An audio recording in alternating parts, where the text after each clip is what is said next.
So there was this new intelligence come about, and the most shocking words in this movie is when the astronaut called Dave, he was sent out of the spaceship, and when he wants to come back, the door doesn't open.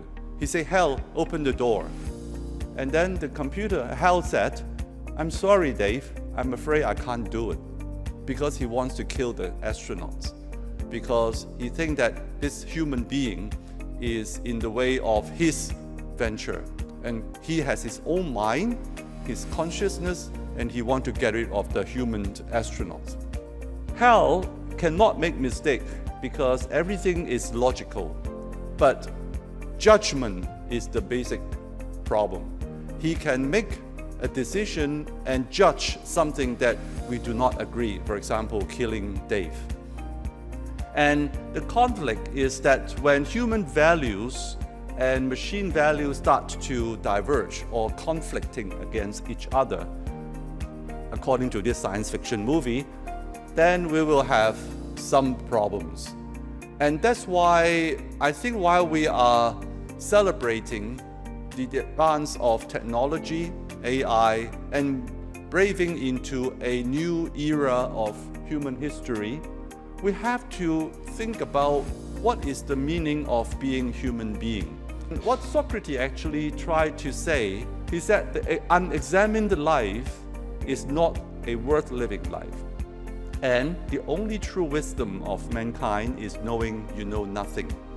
After winning several major wars, he suddenly starts to talk to the young people in Greece, saying that, is this morally sound? Is this really what we want to do? Is expansion everything in your life? So he starts to ask people to think about what is morality.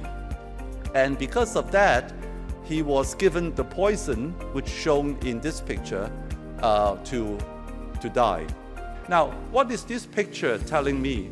It tells me that educators are more than teaching information and knowledge. Educators, our major goal is really to point to the fact that we human beings need to continuously reflect upon our life. What is good, what is not good, and what is wrong. And we need to critically look at the things that is happening in the world. So Socrates taught through dialogue and questioning, not data, not information delivery, embodying the kind of moral and intellectual engagement that maybe even today it's relevant to us, but AI cannot provide all the answers. In the age of machine tutors, what you and I as human educator must remain to be the moral compass. Now let me move to a little bit about medicine. Right now, when we see a patient, we are not just utilizing our knowledge and data. We also build a doctor-patient relationship. And that, in fact, is quite important. Doctor-patient relationship is talking about interaction of the patient with their medical practitioners through dialogues, through sometimes even touching their hands, touching their body, and build a mutual trust. In this process, we are building empathy of physicians that gains the trust of our patients.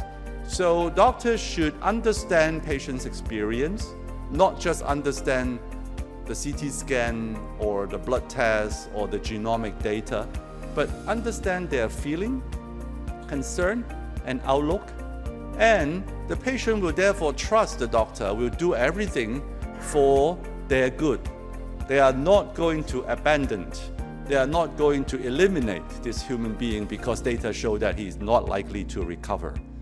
All right, so that is the difference between empathy and just mechanistic practice. So a good doctor-patient relationship must contain ethically sound practice. You must use your human value to talk to your patient and to practice what you're doing. And you must communicate with the patient properly.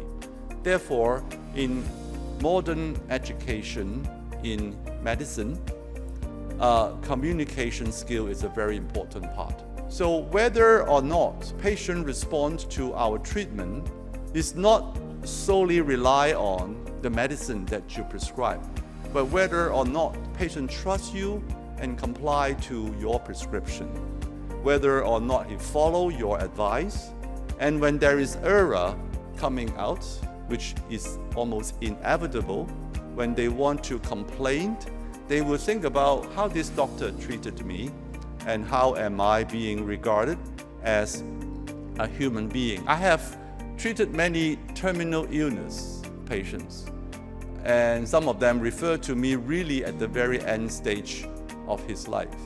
Okay? So I have learned that, in fact, what they are looking for is not just a possible cure. They know that it is not going to happen.